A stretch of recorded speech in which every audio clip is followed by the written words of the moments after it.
নমস্কার বন্ধুরা, আশা করছি সবাই ঈশ্বরের কৃপায় ভালো আছো, সুস্থ আছো। তো এখন বাজে 11টার মতো, বড্ড খিদে পেয়ে গেছে। তো খাবো চাউমিন। এই যে চাউমিন, ঠিক আছে, গরমই আছে, খেয়ে নেবো। প্রাপ্তিকে স্কুল পাঠিয়ে দিয়েছি, প্রায় 2 ঘন্টার মতো হয়ে গেল। প্রীতি এখনো দরজা বন্ধ করে ঘুমাচ্ছে, ওর ঘরে ওঠেনি। দিদি কাজ করতে এসে, লিপি রান্না করে চলে গেছে। তো আমি বসে আছি, করে সমস্ত ফোন সংক্রান্ত কাজ করছি। ফ্যানের আওয়াজটা বড্ড ঘর ঘর ঘর ঘর ঘর ঘর হচ্ছে, তোমরা হয়তো তোমাদের শুনতে হয়তো অসুবিধা হচ্ছে, কিন্তু এসি চালানোর মতো এখন ওয়েদার নেই, এখন এসি না চালালেও চলবে। তো যাই হোক, প্রাপ্তিকে তৈরি করা মানে একটা বিশাল চাপের ব্যাপার। সকাল 8টায় উঠেছে, আমি তো 7:30টায় উঠেছি, তারপর ঝিমাচ্ছিলাম, বসে বসে ঝিমাচ্ছিলাম। তারপর 8টায় উঠে পড়েছি, প্রাপ্তিকে রেডি ফেডি করে পাঠিয়ে দিলাম। কিন্তু ওকে সব কিছুই আমাকে এখন করিয়ে দিতে হয়, সত্যি কথা বলতে। স্কুল যাওয়ার সময় বিশেষ করে জামা ঠামা পরিয়ে দেওয়া, খাই নিজে, ঠিক আছে, টিফিন তো আমাকেই গুছিয়ে দিতে হবে না। আম দিলাম, কলা দিলাম, একটু চাউমিন দিলাম। আজকে এত বদমাইশ মেয়ে, কালকে পাস্তা দিয়েছিলাম না, পাস্তাটা এইটুকুনি খেয়েছে, আমটা খেয়েছে, সব ফেরত নিয়ে এসছে। আর এলাম কলা আর আমটা খাবি, আর চাউমিন অল্প দিয়েছি, চাউমিন খাবি। আজকে যদি ফেলেছিস না, তো কবলে দুঃখ আছে বলে পাঠিয়েছি, জানি না কি করবে। তো যাই হোক, চলো ব্লগটা শুরু করলাম, সঙ্গে থাকো। এখন গোপালকে তুলে দিই, গোপাল ঘুমিয়েই যাচ্ছে। এই দেখো ছোট্ট সোনা আমার ঘুমিয়েই যাচ্ছে। আমরাও ঘুমের দেশে থাকতে ভালোবাসি, আমার বাড়ির লোক, মানে বিশেষ করে আমি। আমার ছোট্ট ছেলেটাও ঘুমের দেশে থাকতে ভালোবাসে। ও গবু বাবা, উঠবে না? বড় দিদিও ঘুমাচ্ছে, ও ঘুমাচ্ছে। বড় দিদিও ওঠেনি, ও ওঠেনি। তো ছোট ছেলেকে উঠিয়ে দিই আগে, বুঝলে? ও গবু, গবু গো ওঠো। ছোট দিদি তো চলে গেছে স্কুলে, ছোট দিদি স্কুলে পৌঁছে গেছে, ক্লাস হয়ে গেছে। আর তোমার পড়াশোনা নেই, কিছু নেই, কিছু নেই তোমার, শুধু বসে থাকা আর শুয়ে থাকা, ঘুমিয়ে থাকা, তাই তো? দেখো কম্বলটা চাপা দিয়ে দিই, ঠান্ডা ঘরে তো শোয়, এসি ঘরে। তো কম্বলটা এখানে ঢুকিয়ে দিই ড্রয়ারে। ও বাবা, কম্বল খুলতে গিয়ে বালিশ পাশ পড়ে গেছে গপুর। গপু বাবা, এই দেখো কি সুন্দর শুয়ে আছে, দেখো চোখ খুলে শুয়ে থাকে, দেখেছো? গপু চোখ খুলে ঘুমায়। ও গপু, গপু ওঠো, বালিশ সরে নিলে তোমার ছোট্ট খাটটা না ছোট হয়ে গেছে, একটা বড় খাট কিনতে হবে গপুর জন্য। গপু ওঠো শোনা, জগৎ সংসার দেখতে হবে, অনেক কাজ তোমার। ওঠো বাবা, ওঠো, হেল্প করো সবাইকে, ওঠো। জয় গোপাল বলো সবাই, সকাল সকাল উঠে পড়ো গপু, উঠে পড়ো, উঠে পড়ো। বেশি আরাম খেলে আরো ঘুমাতে ইচ্ছা করবে, তাই তো গোপাল? দেখো কি সুন্দর ঘুমাচ্ছে নিশ্চিন্তে। চলো ওকে আদর করে, এক হাতে তো তুলতে পারবো না, 2 হাত লাগবে আমার, কেননা একটা হাতে ক্যামেরা আছে বন্দি আমার। চলো তুলে দিই গোপুসোনাকে আমি, তারপর আমার বড় মেয়েকে তুলতে যাব। মেয়েকে ডাকো বৌদি, চলো মেয়েকে ডাকি। এই ঘরটা মোছা হয়নি দিদির, মেয়ে দরজা বন্ধ করে ঘুমাচ্ছে। এই পিতি, দরজা খোল, পিসি ঘর মুছবে, দরজাটা খুলে দে মনে। তো দিদি কিছুটা ঘর মোছা হয়েছে, আর এই ঘরটা বাকি। রান্নাঘর মোছা হয়ে গেছে, সব কমপ্লিট, শুধু কি এই ঘরটাই বাকি? তো এই প্রীতি, প্রীতি কি অগরে ঘুমায়। এই প্রীতি, প্রীতি, আরে উঠে একটু দরজাটা খুলে শো মানা, পিসি ঘর মুছবে বাবা, দরজাটা খুলে শো। দেখো তামাশা, ওর বাবা বলে কি দরজা বন্ধ করে শুতে না করবে, কিন্তু ও ভয় পায় নাকি দরজা রাখতে, বলে নাকি খুলে খুলে যাচ্ছে, এরকম মনে হয়। এই প্রীতি, উত্তরই দেয় না। বন্ধুরা এখন, হ্যাঁ আছে তো, হ্যাঁ ঠিক, হ্যাঁ ঠিক, হ্যাঁ ঠিক। তো দেখো বন্ধুরা, এই মেয়ে দুপুরবেলায় 1টার সময় ঘুম থেকে উঠেছে, উঠে সেদ্ধ ভাত অর্ধেক খেয়েছে, অর্ধেক ফেলে দিয়েছে। একটা ডিম সিদ্ধ দিয়েছিলাম, সেটাও খায়নি, 2টো ডিম সিদ্ধ দিয়েছিলাম। তো ওর চেহারা কি করে ফিরবে বলো? তো এখন কটা বাজে? আমি তোকে গরম করে দিয়েছিলাম, তো তুই কোথায় চলে গেছিলিস জানো? ওই ঘরে ফোন টোন আনতে, কিছু আনতে। তো এখন ওর দাবি হচ্ছে, এখন 4:10 বাজে, এখন আর ভাত খাবে না, কি খাবে? চাউমিন খাবে। আমি বললাম ওই ভাতটাই গরম করে দিই না, এখন চাউমিন খাবে। তো চাউমিনের সঙ্গে ডিম সেদ্ধটা দিয়ে দেবো? ওই দেখো, চাউমিনের সাথে ডিম সেদ্ধটা খাবে না, এত বদমাইশ। তো চলো ওকে খাবার দিয়ে আমাকে আবার যেতে হবে প্রাপ্তিকে আনতে, আজকে অন্য জায়গায় যেতে হবে। এই গলিতে, যে গলিতে কাল থেকে এসছে, সেখানে নাকি পাগলা কুকুর আছে, ওকে নাকি কামড়ে দেবে, সেই জন্য ওই গলিতে যেতে না করেছে। বৃষ্টি পড়ছে, আমাকে ছাতা মাথায় দিয়ে আমাকে যেতে হবে মিঠুর দোকানের সামনে, ইন্দিরা গান্ধী স্ট্যাচু যেখানে, সেখানে যেতে হবে। তো এই মেয়েকে এখন চাউমিনটা গরম করে দিই। আর এই ফ্যান চালিয়ে আজকে না বেশ ঠান্ডা লাগছে, জানো না, ওয়েদারটা বেশ ঠান্ডা হয়ে গেছে। তো চলো আমি যাই রান্নাঘরে। রান্নাঘরে গিয়ে গপু এখানে স্নান টান হয়ে গেছে। গপু আমার ভালো ছেলে, বিস্কুট টিস্কুট দিয়ে দিয়েছে, ক্রিম বিস্কুট খেয়ে নিয়েছে। তো চলো আমি যাই রান্নাঘরে। ও বাবা 4:20 বাজে, 4:45টার মধ্যে আমাকে যেতে হবে। এই মেয়েকে আবার চাউমিন গরম করে দিই। উড়ি বাবা উড়ি বাবা উড়ি বাবা করতে করতে গেলাম আমি। ওই দেখো দুধটা বার করতে ভুলে গেছি, দেখেছো? দুধটা বার করব। কোথায় দুধটা? এই কালকের একটু বিরিয়ানি ছিল গো, দেওয়া হয়নি মেয়েদেরকে। মেয়েদেরকে কি, এক মেয়েকে, ছোট মেয়ে তো এতে গেছে, স্কুলে গেছে, দুধটা জাল দিতে হবে। তো এই হচ্ছে, অল্প একটু চাউমিন রয়েছে, এটাই গরম করে দিই, খাক, পেটেতে কিছু যাবে। ঘরে বানানো চাউমিন, কোনো অসুবিধা নেই। এখানে কিন্তু অনেকটা আছে, দাঁড়াও ফ্ল্যাশ লাইটটা জ্বালাই। এখানে কিন্তু অনেকটা আছে, তোমরা ভাবছো হয়তো অল্প আছে, এটা ভাঙলেই না জমাট বেঁধে গেছে। আসলে ওর মতো পেট ভরে যাবে। আবার সন্ধ্যের সময় শুরু হবে তাণ্ডব নৃত্য 2 মেয়ের। তো চলো এটা গরম করে মহারানীকে দিয়ে দিই, খেয়ে পেটটা ভরা, ঠিক আছে? দেখো বৃষ্টি পড়ছে টিপ টিপ করে। আমি ছাতা খুলিনি, ছাতা আমার হাতেই আছে।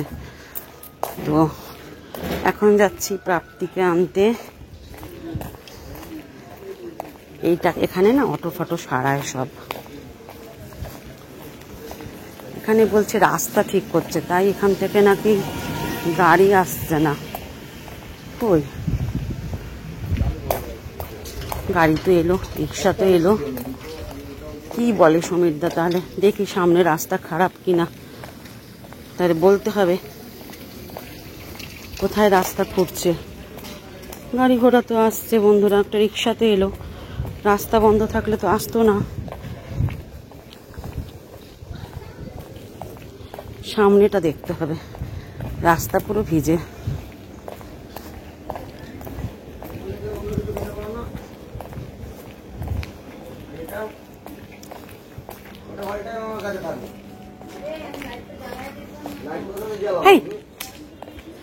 রাস্তা পুরো ঠিক হয়ে গেছে, খোঁড়াখুড়ি ঠিক হয়ে গেছে, দেখো তামাশা।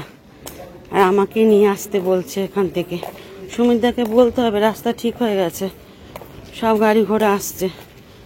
এখানটা দিয়ে জল বেরোতো, এখানে পাইপ লাইন ফেটে গিয়েছিল, এখান থেকে ঠিক করেছে না। সামনে কে জানে, চলো সামনে হবে হয়তো, মিঠুর দোকানের সামনে হবে, দেখা যাক। ও হ্যাঁ, মিঠুর দোকানের সামনে রাস্তা করেছে, এইখানে না। এখানটা দেখো কি অবস্থা রাস্তাটা। চলো সামনে যাই। এইখানে রাস্তা করেছে,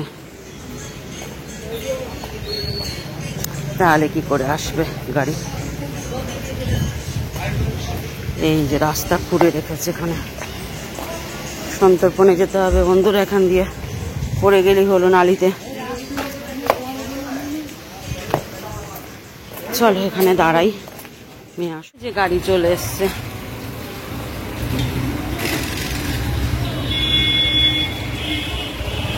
চলে এসেছে।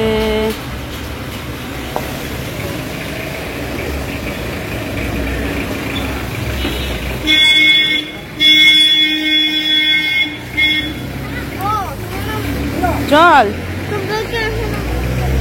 নাটক করবি না, নাটক করবি না, নাটক। চল চল চল চল চল। গাড়ি ঘোড়া কত রে বাবা। দাঁড়া, গাড়িটা চলে যাক, দাঁড়া। ও যাবে না, এখানে দাঁড়াবে। চল চল বাড়ি চলে। দেখো এখানে ঘুরেছে। অনেকগুলো রিলস বানালাম, ঠিক আছে? তো এবার তো একটু চা খেতে হবে, 8টা অলরেডি বেজে গেছে। আর সাবুর ক্ষীর এখনো তৈরি করিনি। রিলস বানাতে এতটাই ব্যস্ত হয়ে গেছি, সাবুর ক্ষীরের কথা ভুলে গেছি। এতটা দুধে অবশ্য সাবুর ক্ষীর আমি করবো না, অনেকখানি দুধ আছে, কিছুটা দুধ উঠিয়ে রাখবো। এই যে অনেকখানি দুধ আছে, কিছুটা দুধ উঠিয়ে রাখবো। কিন্তু হ্যাঁ, একটু পাত্র দিয়ে দিচ্ছি, কিন্তু চায়ের পাত্র কই? ও চায়ের পাত্র দিয়েছি আমি ওদেরকে। এই দিয়েছি চায়ের পাত্রে, পেয়ারা দিয়েছি খেতে। পাটি পাচ্ছিলাম না, তখন পেয়ারা দিয়েছি খেতে। তো সাবুর ক্ষীরটা এই এতটা দুধে বসাই, বুঝলে, এতটা দুধ রেখে দিই। এই যে আমার সাবু ভেজানো রয়েছে, গ্যাসটা জ্বালিয়ে দিই, আলাদা আলাদা করে জাল দিই দুজনের দুধ। রাত্রেবেলায় তাহলে ওহো একটা জিনিস ভুল হয়ে গেছে, তারা এখন প্রীতিকে না খেতে দাও করছিল, এখন প্রীতিকে কিছুটা মুসুরির ডাল দিয়ে দিই, মুসুরির ডালটা দিয়ে দিই।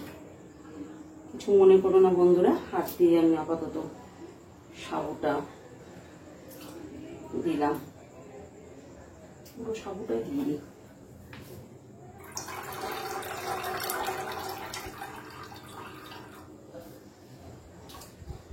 সমানে নাড়াতে হবে, না নাড়ালে কিন্তু লেগে যাবে।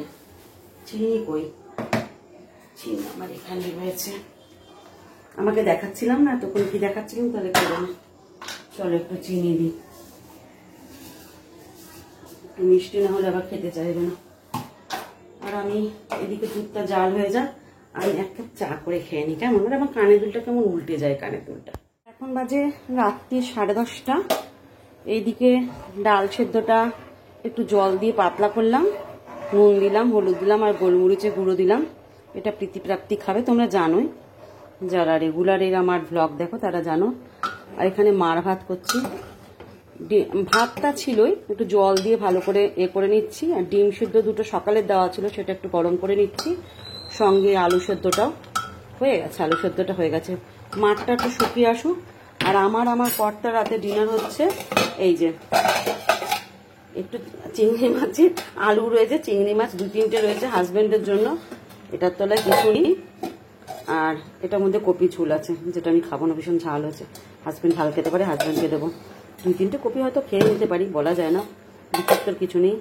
এখানে ডিমের খোসা ছাড়িয়ে রেখেছি। আর এখানে একটু আটা মাখা আছে, আটা মাখতে হবে। তো চলো চটপট করে কাজটা সেরে নিই। সব থেকে বড় কাজ জলের বোতল ভরতে হবে, জলের বোতল একটাও ভরা নেই, জানো তো বন্ধুরা। আর এদিকে আম ভিজিয়ে রেখেছি, তো তোমরা জানো রোজকার আম আমরা খাই, রোজই আম থাকে মোটামুটি আমাদের ঘরে। চলো হাত থেকে জলটা একটু টেনে আসো, তারপর বন্ধ করে দেবো গ্যাসটা, আটা মেখে রুটিটা করে নেবো। বন্ধুরা রাত্রি হয়ে গেছে অনেক, তো অনেক দিন বাদে চশমা পড়েছি, অনেক দিন কি অনেক বছর পরে চশমা পড়েছি। বাইফোকালটা 2 বছর হয়ে গেল আমি কিনেছিলাম ব্যবহার করার জন্য, কিন্তু আমি পড়ি না, ছোট লেখা পড়ার সময় পড়ি না। কিন্তু এখন দেখছি আমার খুব অসুবিধা হচ্ছে, বজরংবলী মন্ত্র পড়তে গেলে আমি ভালো মতো পড়তে পারছি না, সবটা তো মুখস্থ নেই, একটু ভুলভ্রান্তি, একটু দেখে পড়ি বইটা, ওই জন্য। তো আমি খুঁজে পাচ্ছিলাম না প্রাপ্তিকে, আমি তো ভুলে যাই কোথায় রাখি, চশমা পাচ্ছি না। তো রাত্রেবেলায় বজরংবলী মন্ত্র আমার বড়ের চশমা দিয়ে পড়লাম, কিন্তু খুব অসুবিধা হলো, ওর পাওয়ারটা বেশি, বাইফোকাল কিন্তু পাওয়ারটা বেশি, আমার তো ছোট বড় কিরকম লেখা হয়ে যাচ্ছে, তাও কষ্ট করে উদ্ধার করলাম। তারপর প্রাপ্তি বললো খুঁজে দিচ্ছি, বললো ড্রয়ারে আছে, তো ড্রয়ার থেকে পেলো না, তারপর সেই সেন্টার টেবিলের তলা থেকে বার করে দিল। তো এখন প্রাপ্তি বসেছে এখানে পড়তে, ওর সব খেয়াল থেকে, কোথায় কি রাখে না রাখে সব খেয়াল থেকে।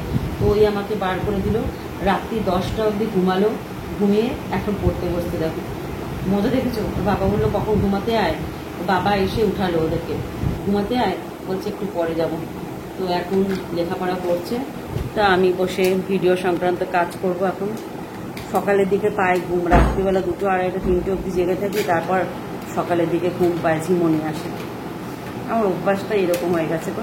আমাকে চশমা পরে কেমন লাগছে গো জানাও তো তোমরা, কেউ একটু কমেন্ট করো, কেউ তো কমেন্ট করে বলো। তো চলো আজকের মতো ব্লগটা এখানে এন্ড করছি। ওষুধ খাওয়া কমপ্লিট, এখন দাঁত ব্রাশ করবো। রোজ রাত্রেবেলায় আমরা দাঁত ব্রাশ করি, আমি প্রাপ্তি 3জন মানুষ দাঁত ব্রাশ করি রোজ রাত্রেবেলায়। আর আমার হাজব্যান্ড দুপুরবেলা খাওয়া দাওয়ার আগে করে, নয়তো অফিস যাওয়ার সময় করে দাঁত ব্রাশ। তো যাই হোক চলো এখনকার মতো শুভরাত্রি, সবাই ভালো থেকো, সুস্থ থেকো। আসছি কাল আবার একটা নতুন ব্লগ নিয়ে তোমাদের সামনে হাজির হবো। তো টাটা।